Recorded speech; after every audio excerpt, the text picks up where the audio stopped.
Quero, para esta palavra, convidá-lo a abrir a Bíblia no livro de Atos, capítulo 2, versículos 14 ao versículo 18. Atos, capítulo 2, versículos 14 a 18.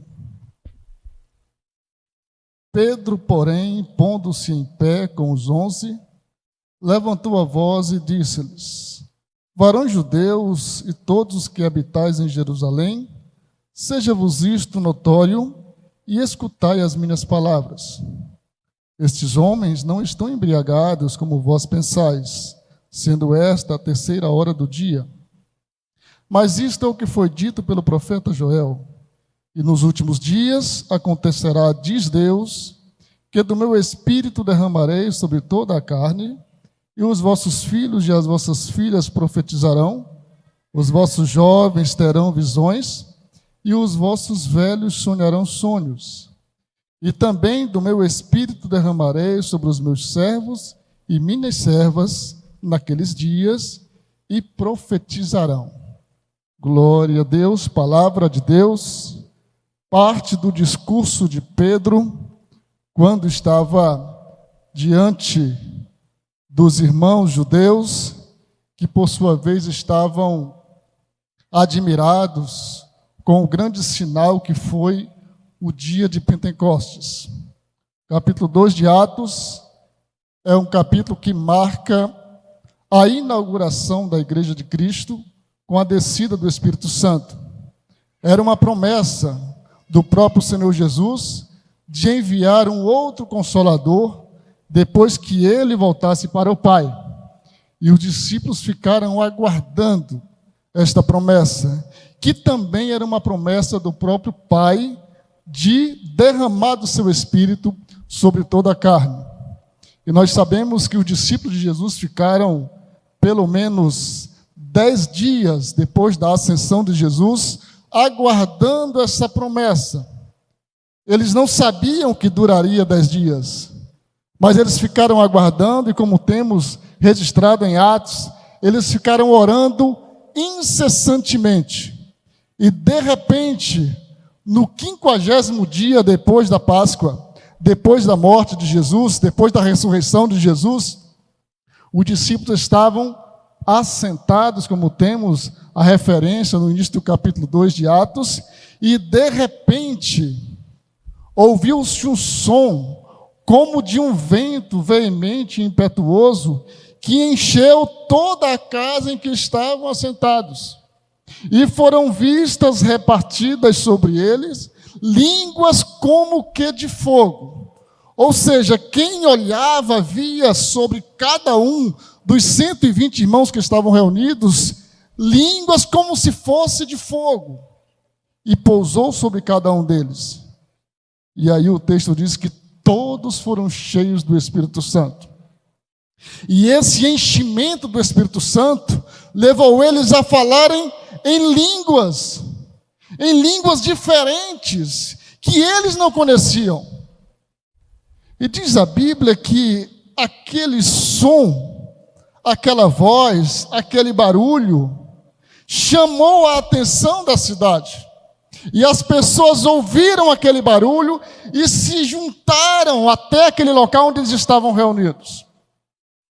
E é interessante porque quando Jesus falou para os discípulos no começo do capítulo 8, do capítulo 1 de Atos, quando os discípulos perguntam para ele, um pouquinho antes de ele subir: Senhor, vai ser nesse tempo que o Senhor vai restaurar Israel?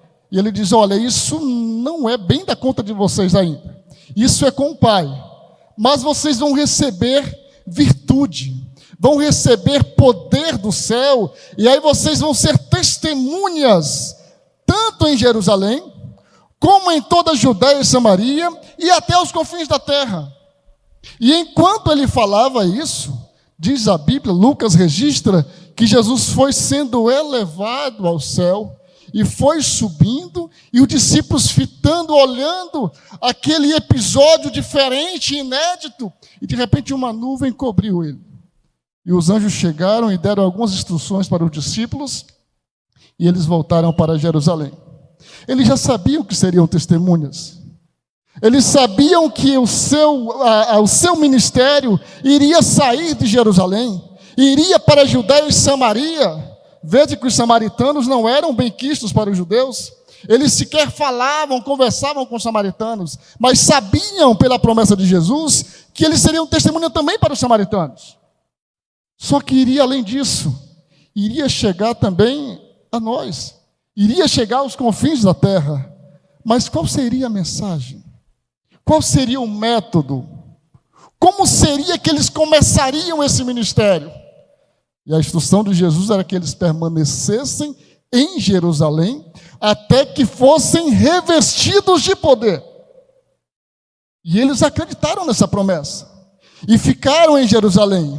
Mas quando aconteceu este sinal, este barulho, este som, este movimento do Pentecostes, as pessoas correram para ver o que estava acontecendo, e quando chegaram lá, elas viram os irmãos e irmãs falando no seu próprio idioma. Diz a Bíblia que havia judeus de todos os lugares da terra que estavam espalhados e estavam reunidos em Jerusalém, que já não falavam o hebraico, o aramaico, eles falavam outras línguas, e eles viram aqueles irmãos galileus falando na língua deles. E aquilo foi um sinal tão forte, que eles ficaram maravilhados com aquilo. Mas como que pode? Diziam, mas não são todos esses galileus? Não são todos esses do interior? E de repente estão falando na nossa língua? Mas diz a Bíblia que outros duvidaram. Veja bem, o sinal, ele é para a pessoa crer ou duvidar. Existe uma opção. Porque muitos ficaram admirados, ficaram maravilhados com aquele sinal. Mas outros murmuravam dizendo, isso é embriaguez. Isso é mosto, é vinho. Tomaram vinho demais e estão falando diferente. E veja que é exatamente nesse momento que Pedro tem a direção do Espírito Santo. E a partir desta crítica que fizeram, ele começa a sua pregação. E ele diz o seguinte, olha, isso não é vinho. Isso não é embriaguez a essa hora do dia, terceira hora do dia, 9 horas da manhã. Isso não é embriaguez. Isto é o que Deus prometeu através do profeta Joel.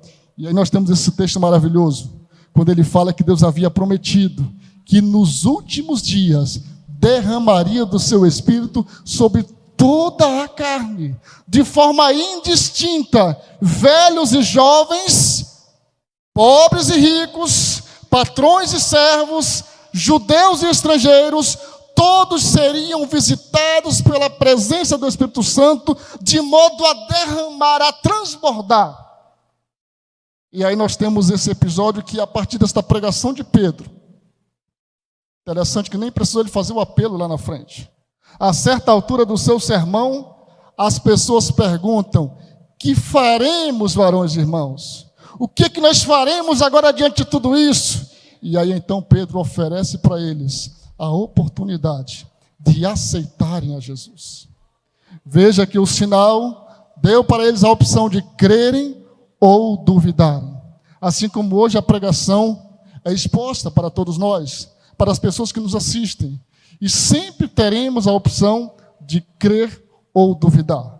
Mas você é convidado a crer na palavra de Deus, a crer na pregação, a aceitar a Jesus como seu Salvador e a ser batizado com o Espírito Santo, como promessa de Deus, confirmada por Jesus no dia de Pentecostes. Que Deus nos abençoe através desta palavra.